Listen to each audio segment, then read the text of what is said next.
इसलिए मेरे प्रिय भाई बहनों, आप और मैं ऐसे लोगों के समान ना हो जो लोग यीशु मसीह के पास चूरचार खाने को आते हैं, यानी यीशु मसीह के द्वारा जो भलाई या चंगाई होती है, जो हमारी जरूरतें पूरे होते हैं, उसके लिए नहीं, पर हम लोग इसलिए आए कि हम लोग यीशु मसीह को पूरी तरह से खाए, यानी हम लोग यीशु मसीह के पूरे वचन को हम लोग ग्रहण करें, पूरे वचन का पालन करें। उसको बोला जाता है कि हम यीशु मसीह की पूरी रोटी को खाते हैं। यदि आप पूरी रोटी को खाएंगे तब आपको अनंत काल का जीवन मिलेगा।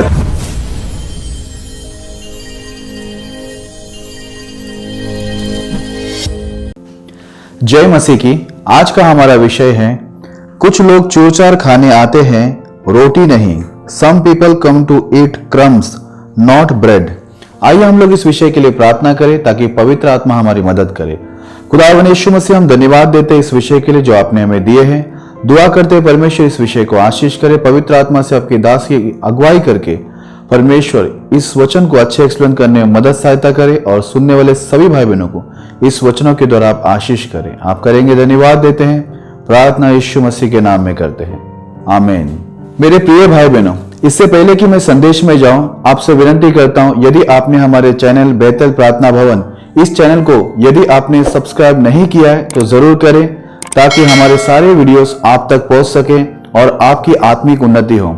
आप हमारे वीडियोस को लाइक करें, शेयर करें, ताकि परमेश्वर का राज्य बढ़े और शैतान का राज नष्ट हो। यदि आपका कोई सवाल है तो कमेंट करें।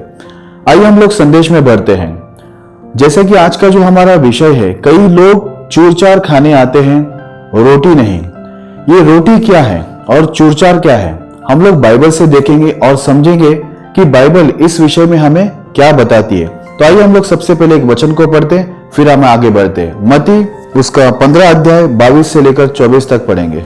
उस प्रदेश से एक कनानी स्त्री निकली और चिल्लाकर कहने लगी, हे प्रभु, दाऊद की संतान, मुझ पर दया कर, मेरी बेटी को दुष्ट आत्मा बहुत सता रहा है। पर उसने उसे कुछ उत्तर न दिया। तब उसके चेलों ने आकर उससे विनती की, इसे विदा कर, क्योंकि वह हमारे पीछे चिल्लाती हुई आ रही है। उसने उत्तर दिया, इज़राइल के घराने की खोई हुई भेड़ों को छोड़ मैं किसी के पास नहीं भेजा गया। मेरे प्रिय भाई बहनों, ऐसा हुआ कि एक स्त्री जो कनानी थी, अन्य जाति थी, वो निकलकर यीशु मसीह की दुहाई देने लगी, हे दाऊद के संतान, मुझ पर दया कर, मेरी बेटी को शैतान बहुत सता रहा है। लेकिन यीशु मसीह किसी प्रकार का उत्तर उस स्त्री को नहीं दिया। तब उनके चेले लोगों ने यीशु मसीह से कहा, प्रभु, ये बहुत समय से आपके पीछे चिल्ला के आ रही है, इनका प्रॉब्लम सॉल्व करके इनको विदा करो। यीशु मसीह ने कहा, मैं इज़राइल के खोए हुए भेड़ों को छोड़ और किसी के पास नहीं भेजा गया। जब यीशु मसीह ने ये सारी बातों को बोला, साफ साफ बोल दिया कि मैं सिर्फ इज़राइल के लिए आया हूं और किसी के लिए नहीं आया, यानी मैं अन्य जातियों के लिए नहीं आया हूं। ये बात वो स्त्री ने भी सुना और हम लोग देखते हैं कि आगे क्या हुआ। आइए हम लोग इसके लिए वचन पढ़ते हैं। इसी अध्याय में मत्ती 15 अध्याय 25 और 26 वचन को हम पढ़ेंगे। पर वह आई और यीशु को प्रणाम करके कहने लगी, हे प्रभु, मेरी सहायता कर। उसने उत्तर दिया, लड़कों की रोटी लेकर कुत्तों के आगे डालना अच्छा नहीं। मेरे प्रिय भाई बहनों, ये बात सुनने के बाद भी वो स्त्री आई, यीशु मसीह के सामने प्रणाम किया और यीशु मसीह से कहा कि मेरी सहायता कर, मेरी मदद कर। यीशु मसीह ने उससे कहा कि बच्चों की रोटी कुत्तों को देना अच्छा नहीं। बच्चों की रोटी कुत्तों को देना अच्छा नहीं, इसका मतलब यह है इज़राइल जो है वो परमेश्वर के संतान है, बच्चे हैं, और जितनी अन्य जाति है उनको कुत्ते बोले गए। ये बातें भी उस स्त्री ने सुना, लेकिन वो स्त्री फिर भी उनके विरुद्ध में, यीशु मसीह जब उनको कुत्ता तक कहा तभी भी उस स्त्री ने यीशु मसीह के विरुद्ध में कुछ नहीं कहा। ये सारी बातों को उसने सुन के लिया। मेरे प्रिय भाई बहनों, आगे क्या हुआ मैं आपको बताना चाहता हूं, उसे भी हम पढ़ते फिर हम लोग आगे बढ़ते हैं। मत्ती उसका 15 अध्याय 27 और 28 वचन। उसने कहा, सत्य है प्रभु, पर कुत्ते भी वह चूरचार खाते हैं जो उनके स्वामियों की मेज से गिरते हैं। इस पर यीशु ने उसको उत्तर दिया, हे स्त्री, तेरा विश्वास बड़ा है, जैसा तू चाहती है तेरे लिए वैसा ही हो। और उसकी बेटी उसी घड़ी चंगी हो गई। मेरे प्रिय भाई बहनों, उस कनानी स्त्री ने इस बातों को मान लिया कि हाँ, सचमुच हम लोग कुत्ते हैं।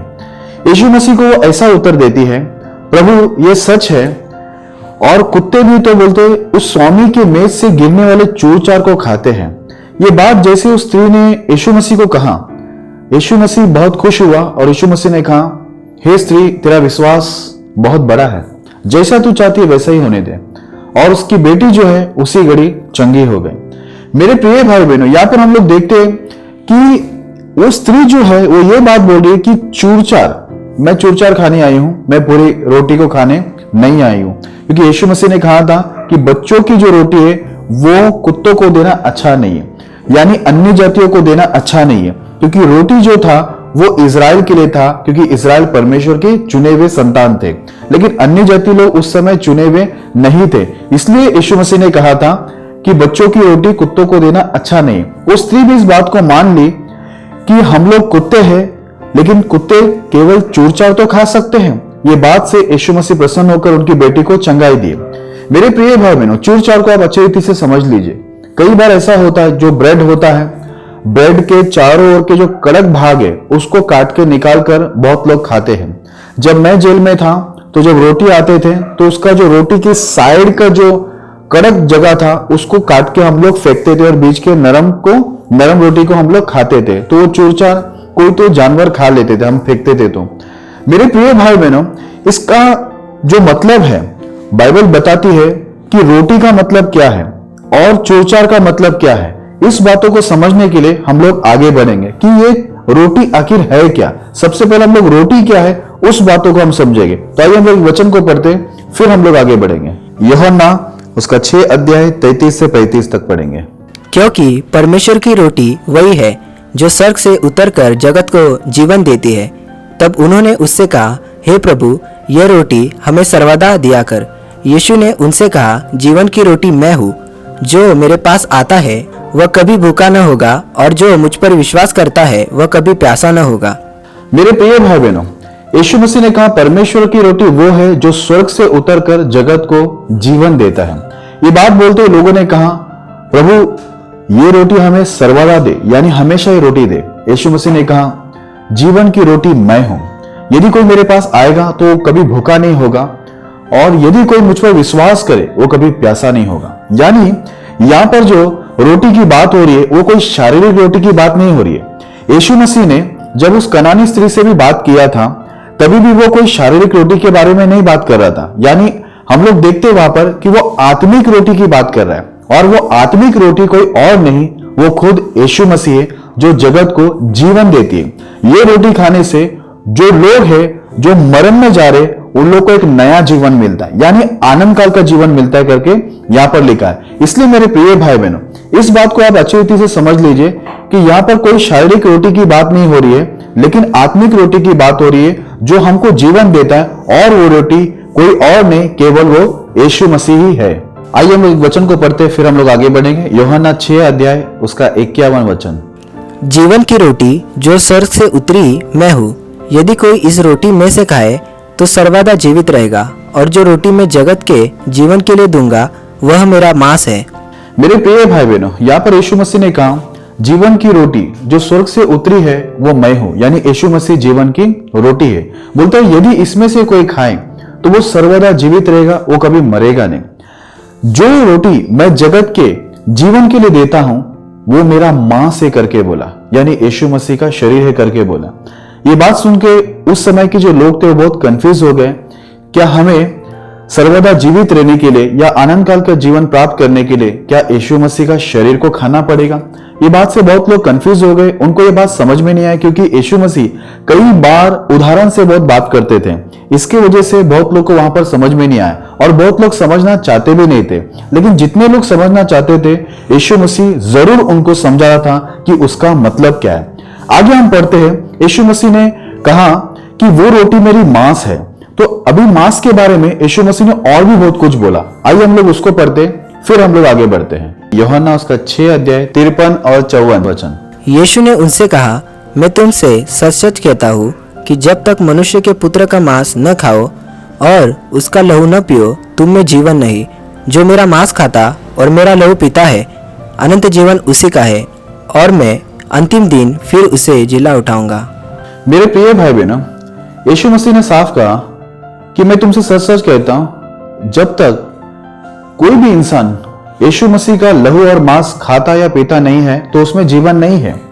लेकिन यदि कोई यीशु मसीह का मांस और लहू को खाता है और पीता है तो आनंद जीवन उसको मिलेगा, और यीशु मसीह ने कहा अंतिम दिन में मैं उसको उठाकर खड़ा करूंगा। मेरे प्रिय भाई बहनों, यहां पर यीशु मसीह फायदे की बात तो कर रहा है। पहले उन्होंने कहा मैं जीवन की रोटी हूं जो स्वर्ग से उतरा हूं। फिर उसने कहा वो रोटी मेरा मांस है करके कहा, और मेरे मांस खाने से तुम्हें आनंद जीवन मिलेगा और अंतिम दिन में मैं तुम्हें जिलाऊंगा। ये बाइबल के अंदर लिखा है। परमेश्वर फायदे की बात तो कर रहा है, लेकिन बहुत कंफ्यूजन था और बहुत सारे लोग, उस समय के लोग ये सोच रहे थे कि सचमुच हमें यीशु मसीह का मांस खाना पड़ेगा और लहू पीना पड़ेगा। ये बात से बहुत लोग ठोकर खाए, बहुत लोग पीछे भी मुड़ गए, लेकिन वो लोग ये बात को समझ नहीं पा रहे थे कि यीशु मसीह बोलना क्या चाहते हैं। यहां पर परमेश्वर आत्मिक रोटी, आत्मिक मांस और आत्मिक लहू के बारे में वहां पर बात कर रहे थे, जो कि खुद यीशु मसीह था, जिसके द्वारा लोगों को आनंद काल का जीवन मिल रहा था। लेकिन यीशु मसीह उदाहरण से बात कर रहे थे, इसलिए बहुत सारे लोगों को यह बात समझ में नहीं आ रहा था। लेकिन यीशु मसीह ने साफ कहा, यदि मेरा मांस और लहू को तुम पियोगे तो तुम्हें आनंद जीवन मिलेगा और अंतिम दिन में मैं तुम्हें जिलाऊंगा करके वचन के अंदर लिखा हुआ है। सब जगह से हम देखें तो परमेश्वर हमारी फायदे की बात कर रहा है, लेकिन उसके लिए परमेश्वर ने हमारे सामने कंडीशन रखा है कि हम यीशु मसीह के लहू और मांस को खाना और पीना पड़ेगा। आइए हम लोग एक और वचन पढ़ते, फिर हम लोग आगे बढ़ेंगे। यूहन्ना उसका 6 अध्याय 56 और 57। जो मेरा मांस खाता और मेरा लहू पीता है वह मुझ में स्थिर बना रहता है और मैं उसमें। जैसा जीवते पिता ने मुझे भेजा और मैं पिता के कारण जीवित हूँ, वैसा ही वह भी जो मुझे खाएगा मेरे कारण जीवित रहेगा। मेरे प्रिय भाई बहनों, यीशु मसीह ने यहां पर साफ कहा कि यदि कोई मेरा मांस खाता है और मेरे लहू पीता है तो वो मुझ में स्थिर बना रहता है और मैं उसमें स्थिर बना रहता हूं। यहां पर भी यीशु मसीह फायदे की बात कर रहा है कि मेरा मांस और लहू तुम यदि खाते हो और पीते हो तो तुम मुझ में स्थिर बने रहोगे और मैं तुम में स्थिर बना रहूंगा, यानी दोनों एक दूसरे के अंदर बने रहेंगे। बहुत ही फायदे की बात है, लेकिन हमें खाना पड़ेगा उनका मांस और लहू। उस समय ये सब बातों से बहुत लोग कंफ्यूज हो रहे थे, क्योंकि यीशु मसीह एक उदाहरण से बात कर रहा था और परमेश्वर आत्मिक बात कर रहे थे। लेकिन लोग जो उस समय थे वो लोग इसको शारीरिक बात समझ रहे थे कि सचमुच हमें यीशु मसीह का लहू पीना पड़ेगा या उनकी मांस को खाना पड़ेगा। अगले वचन के अंदर आखिरी लाइन में ऐसा लिखा हुआ है, यदि कोई मुझे खाएगा तो मेरे कारण जीवित रहेगा, जैसे मैं पिता की वजह से जीवित हूं। यीशु मसीह ने साफ कहा तुम्हें मुझे खाना पड़ेगा। यह बात उस समय के लोगों को सचमुच बिल्कुल ही समझ में नहीं आया कि यीशु मसीह क्या समझाना चाहते और क्या बोल रहे। तो मैं आपको समझाना चाहता हूं मेरे प्रिय भाई बहनों, जैसा यीशु मसीह ने कहा मुझे खाओ, मैं जीवन की रोटी हूं जो तुम्हें मुझ में स्थिर करता है और मैं तुम में स्थिर हो जाता हूं और तुम्हें आनंद काल का जीवन मिलता है, वो रोटी मैं हूं जो जगत को जीवन देता हूं। मेरे प्रिय भाई बहनों, लेकिन यहां पर कहा है वो रोटी मांस है और तुम्हें मांस खाना पड़ेगा और लहू पीना पड़ेगा। तो ये क्या है? कैसे हम लोग यीशु मसीह को खाए? यीशु मसीह जीवन की रोटी तो है, लेकिन वो कहता है मेरा मांस तुम्हें खाना पड़ेगा। वो रोटी मांस से कहता है, तो हम लोग रोटी को कैसे खाएं? तो सबसे पहले आप ये समझ लीजिए, यीशु मसीह जो जीवन की रोटी है वो कैसा रोटी है? वो एक आत्मिक रोटी है, जो मैं आपको बताना चाहता हूं। यूहन्ना उसका 1 अध्याय 1 वचन में लिखा है, आदि में वचन था और वचन परमेश्वर के साथ था और वचन ही परमेश्वर था। और उसी यूहन्ना 1 अध्याय के 14 वचन में लिखा है, वचन देहधारी हुआ, यानी वचन शरीर में आ गया। मेरे प्रिय भाई बहनों, यीशु मसीह वचन है और वचन ही यीशु मसीह है। तो इसका मतलब क्या है? हम लोग को वचन को खाना यानी वचन को ग्रहण करना है, यानी यीशु मसीह के जो वचन है उसको ग्रहण करना है, क्योंकि व्यवस्था की परिपूर्णता यीशु मसीह में है। क्योंकि यीशु मसीह ने हम लोग को नया करार दिया और सब कुछ हम लोग को परमेश्वर उसके वचनों के द्वारा, यानी यीशु मसीह उसके वचनों के द्वारा हम लोग को नया जीवन दिया, आनंद काल का जीवन दिया, और उसी के वचन के द्वारा उसने हमें उनके अंदर स्थिर किया और वो हमारे अंदर स्थिर हो गया।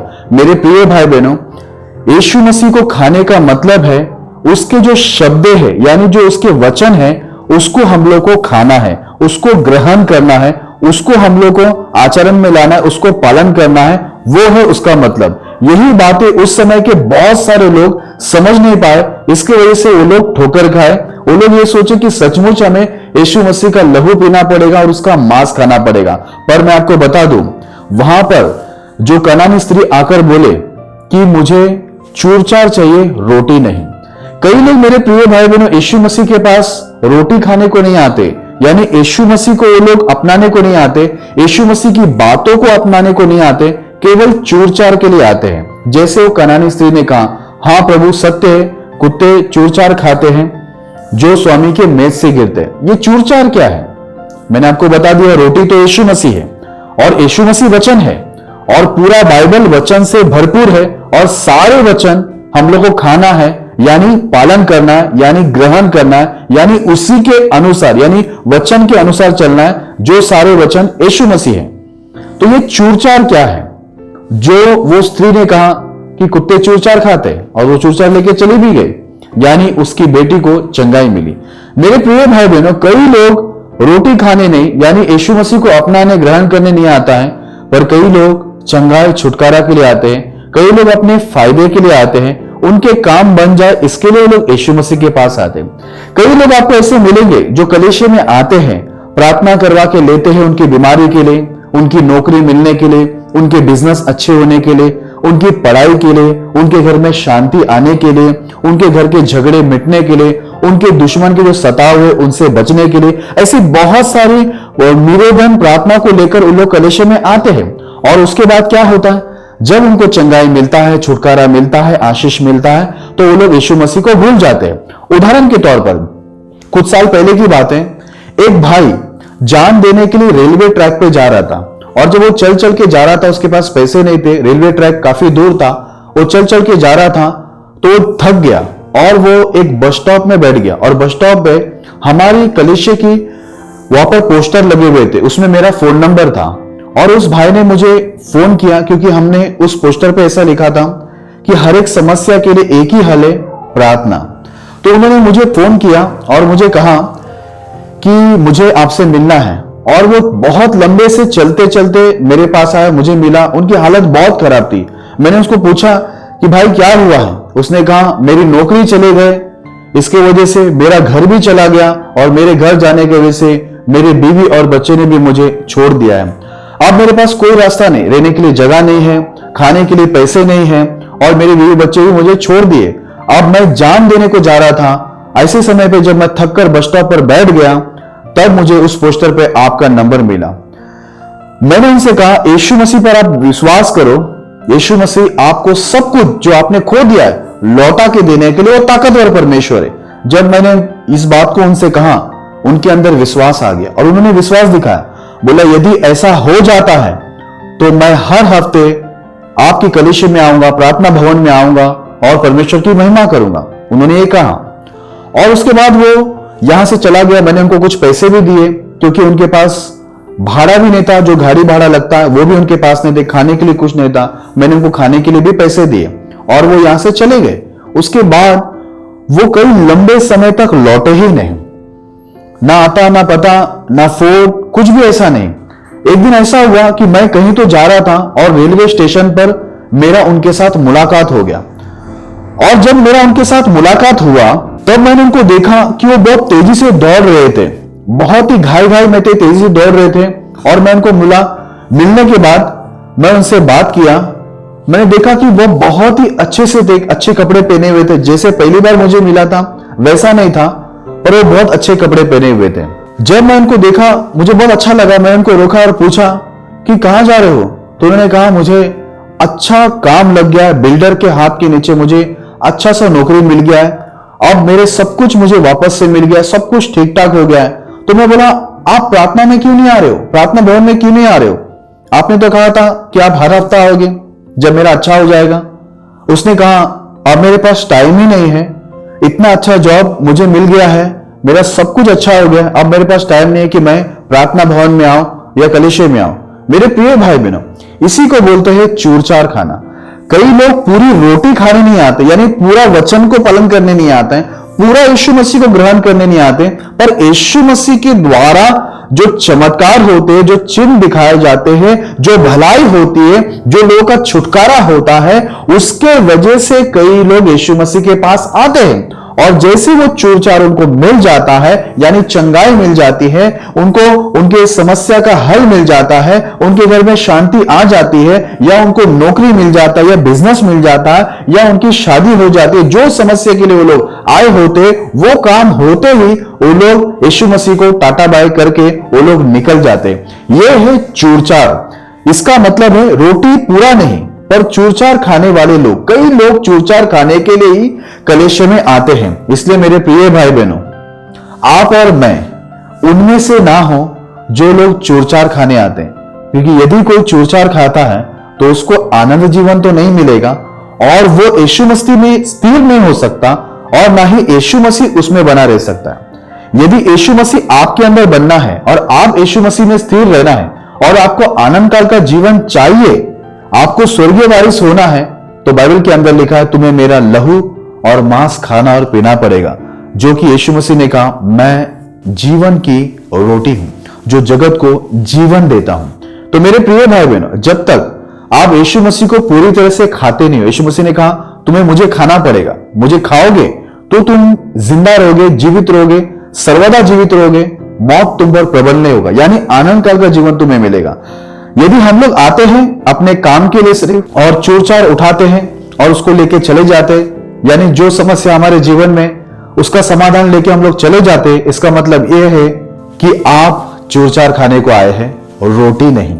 इसलिए यीशु मसीह ने पहले उस कनानी स्त्री से कहा था कि बच्चों की रोटी कुत्तों को देना अच्छा नहीं है, क्योंकि कुत्ते लोग क्या करते हैं, चूरचार खाते हैं और रोटी खाने नहीं आते। यानी ये अन्य जातियों के बारे में लिखा गया, ये ऐसे लोगों के बारे में लिखा गया जो यीशु मसीह से अपना काम बनवा के लेते हैं, यीशु मसीह से अपना प्रॉब्लम सॉल्व करवा के ले लेते हैं, बस उतने के लिए वो लोग यीशु मसीह के पास आते हैं, यानी चूरचार खाने आते हैं, पूरी रोटी नहीं।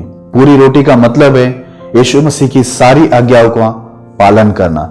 इसलिए मेरे प्रिय भाई बहनों, अभी आप सोचते रहेंगे कि ये मांस खाना, लहू पीना, यीशु मसीह को खाना, जीवन की रोटी को कैसे खाना। आइए हम लोग एक आखिरी वचन पढ़ते हैं और फिर इस संदेश की समाप्ति पर जाते हैं। यिर्मयाह उसका 15 अध्याय 16 वचन। जब तेरे वचन मेरे पास पहुंचे तब मैंने उन्हें मानो खा लिया और तेरे वचन मेरे मन के हर्ष और आनंद का कारण हुए, क्योंकि हे सेनाओं के परमेश्वर यहोवा मैं तेरा कहलाता हूँ। मेरे प्रिय भाई बहनों, यहाँ पर यिर्मयाह पवित्र आत्मा से परिपूर्ण होकर कहता है, जब तेरा वचन मेरे पास पहुंचा तो मानो मैंने उसे खा लिया और तेरा वचन मेरे मन के हर्ष और आनंद का कारण हुआ, क्योंकि यहोवा मैं तेरा कहलाता हूँ। यहाँ पर लिखा है कि जब परमेश्वर का वचन यिर्मयाह के पास पहुंचा तो यिर्मयाह ने उसे खा लिया करके लिखा है। खा लेने का मतलब है उसे ग्रहण किया।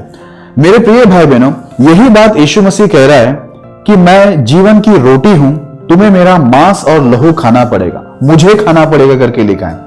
तो ये रोटी को खाने का मतलब है, जैसे मैंने आपको बताया, यूहन्ना 1 अध्याय 1 वचन में लिखा है कि वचन परमेश्वर है और परमेश्वर वचन है और वही वचन देहधारी हुआ, यानी यीशु मसीह। यीशु मसीह वचन है, वचन यीशु मसीह, यानी हमको वचन खाना है। वचन खाने का मतलब है वचन को ग्रहण करना है, वचन को अपनाना है। मेरे प्रिय भाई बहनों, कई लोग यीशु मसीह के पास आते हैं चूरचार के लिए, जैसे मैंने आपको पहले ही बताया। चूरचार का मतलब है चंगाई प्राप्त करना, नौकरी प्राप्त करना, बिजनेस प्राप्त करना, बच्चे नहीं तो बच्चे प्राप्त करना, या घर नहीं तो घर प्राप्त करना। जितनी उनकी समस्या रहते हैं वो लोग आते हैं। लोग, बहुत सारे लोग ऐसे आते हैं जो इसके लिए प्रार्थना करो, उसके लिए प्रार्थना करो, ऐसे बोलते हैं। लेकिन यीशु मसीह के चेले लोगों के अंदर अगर आप एक गुण देखेंगे तो यीशु मसीह के चेले लोग हमेशा यीशु मसीह को, हर एक यीशु मसीह जो उदाहरण देते थे, वचन को समझाते थे, वो सारी बातों को जब यीशु मसीह फ्री होते थे, घर पे आते थे, तब यीशु मसीह के चेले लोग उनको पूछते थे, प्रभु ये उदाहरण का मतलब क्या है, वो उदाहरण का मतलब क्या है, क्योंकि वो लोग समझना चाहते थे परमेश्वर का वचन क्या है, क्या हमें पालन करना है। कई लोग चर्च में इसलिए नहीं आते कि यीशु मसीह के वचन को ग्रहण करे, यीशु मसीह के वचन को खाए, या यीशु मसीह के वचन को पालन करने नहीं आते। इसलिए लोग वचनों के बारे में नहीं पूछते कि हमें यीशु मसीह का कौन सा वचन पालन करना है, कौन सा वचन के हम लोग विरोध में चल रहे, हमें वचन समझाओ। ये बातें नहीं होती है। और बहुत लोग आते हैं, आगे आ जाते हैं, पास्टरों को बोलते हैं कि पास्टर जी हमारे घर के लिए प्रार्थना करो, बीवी के लिए प्रार्थना करो, पति के लिए प्रार्थना करो, शादी होने के लिए प्रार्थना करो, बच्चे होने के लिए प्रार्थना करो, नौकरी मिलने के लिए प्रार्थना करो, बिजनेस चालू होने के लिए प्रार्थना करो, हमारे दुश्मन हमको सताते उसके लिए प्रार्थना करो। बहुत सारी चीजों के लिए लोग प्रार्थना करवा के लेते हैं। लेकिन ये सभी चीज यीशु मसीह, ये बाइबल में लिखा है कि मैं रोटी हूं, तो ये पूरी रोटी नहीं है, ये है चूर-चार जो यीशु मसीह के द्वारा लोगों को मिलता है। यानी यीशु मसीह जो लोगों को भलाई करता है या चंगाई करता है या उनकी जरूरतों को पूरा करता है, उसको बोला जाता है चूर-चार। बहुत सारे लोग ऐसे चूर-चार खाने वाले लोग आते हैं और चूर-चार खाते निकल जाते, पूरी रोटी खाते नहीं। यानी परमेश्वर का वचन को वो लोग पूरी तरह से ग्रहण नहीं करते, यीशु मसीह के वचन को मानने के लिए नहीं आते, यीशु मसीह के वचन के पीछे चलने के लिए नहीं आते, बस यीशु मसीह से मिलने वाले लाभ के लिए, फायदे के लिए वो लोग यीशु मसीह के पास आते, जिसको कहा जाता है चूर-चार। इसलिए मेरे प्रिय भाई बहनों, यिर्मयाह यहां पर कहता है कि वचन जैसे मेरे पास आया मैं इसे खा लिया। और प्रभु यीशु मसीह भी यही चाहते कि हम यीशु मसीह को खाएं, क्योंकि यीशु मसीह जीवन की रोटी है। इसलिए मेरे प्रिय भाई बहनों, आप और मैं ऐसे लोगों के समान ना हो जो लोग यीशु मसीह के पास चूर-चार खाने को आते हैं। यानी यीशु मसीह के द्वारा जो भलाई या चंगाई होती है, जो हमारी जरूरतें पूरे होते हैं, उसके लिए नहीं, पर हम लोग इसलिए आए कि हम लोग यीशु मसीह को पूरी तरह से खाएं। यानी हम लोग यीशु मसीह के पूरे वचन को हम लोग ग्रहण करें, पूरे वचन का पालन करें। उसको बोला जाता है कि हम यीशु मसीह की पूरी रोटी को खाते हैं। यदि आप पूरी रोटी को खाएंगे तब आपको आनंद काल का जीवन मिलेगा, चूर-चार खाने से नहीं। यदि आपके जीवन में यीशु मसीह चंगाई करता या कोई भलाई करता या आपकी जरूरतों को पूरा करता या आपका जो भी प्रॉब्लम को सॉल्व करता है, इसके द्वारा आप कभी स्वर्ग में नहीं जाओगे। लेकिन यीशु मसीह को आप खाने से, यानी यीशु मसीह जो जीवन की रोटी उसको खाने से, यानी परमेश्वर का वचन को पूरी तरह से पालन करने से ही आप स्वर्ग में प्रवेश करेंगे, आनंद काल का जीवन आपको मिलेगा। इसलिए मेरे प्रिय भाई बहनों, मैं आपसे विनती करता हूं, जो भी इस वीडियो के माध्यम से मुझे सुन रहे, मैं आपको बताना चाहता हूं कि आप चूर-चार खाने वालों में से ना हो, जो लोग सिर्फ चंगाई, छुटकारा या मुक्ति या आपकी जरूरतों को पूरा हो रहा है, आपको उतना ही आपको मिलेगा, आनंद काल का जीवन नहीं मिलेगा। यदि आपको आनंद काल का जीवन चाहिए, आप यीशु मसीह के साथ स्वर्ग में प्रवेश होना चाहते हो, तो आपको जरूरी है यीशु मसीह जो जीवन की रोटी है वो पूरी रोटी को खाओ, चूर-चार मत खाओ। यानी यीशु मसीह के फायदे मत उठाओ, पर यीशु मसीह को खाओ, यानी यीशु मसीह के पूरे वचन को खाओ, यीशु मसीह के सारे वचनों को चुन चुन के पालन करो। जितनी भी आज्ञा प्रभु ने हमें दिया है पालन करने के लिए, उसको पालन करो ताकि आपको आनंद जीवन मिले। यही है मेरे प्रिय भाई बहनों, जीवन की रोटी यीशु मसीह है, चूर-चार यीशु मसीह के दिए हुए चमत्कार, उनकी भलाई, और जो लोगों के जीवन के अंदर जो कुछ भी वो कार्य करते हैं उसको बोला जाता है चूर-चार। तो बहुत लोग चूर-चार खाने आते हैं, बहुत लोग रोटी खाने आते हैं। रोटी का मतलब है परमेश्वर का वचन और चूर-चार का मतलब है यीशु मसीह के किए हुए चमत्कार या भलाई। तो बहुत लोग चमत्कार और भलाई के लिए आते हैं और बहुत लोग रोटी के लिए आते हैं जो यीशु मसीह का वचन है। तो कई लोग यीशु मसीह का वचन पालन करने आते हैं, तो कुछ लोग यीशु मसीह के द्वारा अपना काम निकलवाने के लिए आते हैं। मेरे प्रिय भाई बहनों, मैं आपको बताना चाहता हूं कि आप लोग रोटी खाने वाले हो, यानी पूरी आज्ञाओं को मानने वाले, पूरे नियमों को मानने वाले हो। आप ऐसे ना हो कि आप चूर-चार खाने वाले हो, क्योंकि रोटी में जीवन है, चूर-चार में जीवन नहीं है। मैं फिर से आपको बताना चाहता हूं, रोटी मतलब प्रभु यीशु मसीह, प्रभु यीशु मसीह मतलब पूरे वचन जो बाइबल के अंदर लिखा है। जब हम सारे वचनों को मानते हैं, पालन करते हैं, इसका मतलब यह है कि हम लोग यीशु मसीह यानी जो जीवन की रोटी है उसे हम लोग खाते हैं, जिसके द्वारा हमें आनंद काल का जीवन मिलता है। यदि आप चूर-चार खाते यानी यीशु मसीह के सिर्फ चमत्कारों को प्राप्त करते हैं या यीशु मसीह के द्वारा कुछ लाभ उठाते या यीशु मसीह कुछ भलाई आप प्राप्त करते हैं आपके जीवन के अंदर, तो उसको बोला जाता है चूर-चार। उसके द्वारा आपको आनंद काल का जीवन नहीं मिलेगा। लेकिन आनंद काल का जीवन पाने के लिए जरूरी है कि आपको रोटी खाना होगा, यानी यीशु मसीह को खाना होगा, यानी यीशु मसीह के सारे वचनों को पालन करना होगा। मैं विश्वास करता हूं कि आप चूर-चार खाने वाले नहीं, पर पूरी रोटी को खाने वाले बनोगे, ताकि आप आनंद काल के जीवनों को प्राप्त करें। परमेश्वर इस संदेश के द्वारा आपको बहुत आशीष करे। आइए मैं आप सभी लोग के लिए प्रार्थना करता हूं ताकि प्रभु आपके जीवन में कार्य करे। खुदावंद यीशु मसीह में धन्यवाद देता हूं परमेश्वर दिए वचनों के लिए। इस वचन के द्वारा सुनने वाले सभी भाई बहनों को, आपके दास दासी को आप आशीष करें। यदि कोई बीमार है, अपाहिज है, शैतान जादूटों से पीड़ित, तो उन सभी को यीशु के नाम में चंगाई करें। यदि कोई दुखी, उनके दुख को दूर करे। यदि कोई बांझ बहने में संतान है तो उन्हें संतान उत्पन्न करने के लिए आशीष करे। सभी के सारे दुखों को दूर करे। सभी के जीवन में आपकी आशीष, आपकी खुशी, आनंद भर दीजिए। हर एक की हर जरूरतों को पूरा कीजिए। अच्छी गवाही बनाने के लिए हम प्रार्थना करते हैं। और प्रभु सभी को ऐसा मन देना कि सभी आपकी रोटी को खाए ताकि जीवन प्राप्त करें। ऐसा ना हो कि लोग चूर-चार खाएं और नरक में नष्ट हो जाए। परमेश्वर आप जरूर कार्य करेंगे। धन्यवाद देते, सबको आपके हाथ में समर्पित करते हैं। प्रार्थना यीशु मसीह के नाम में करते हैं, आमीन। परमेश्वर इस संदेश के द्वारा, हमारी प्रार्थना के द्वारा आपके जीवन के अंदर बहुतायत से कार्य करे।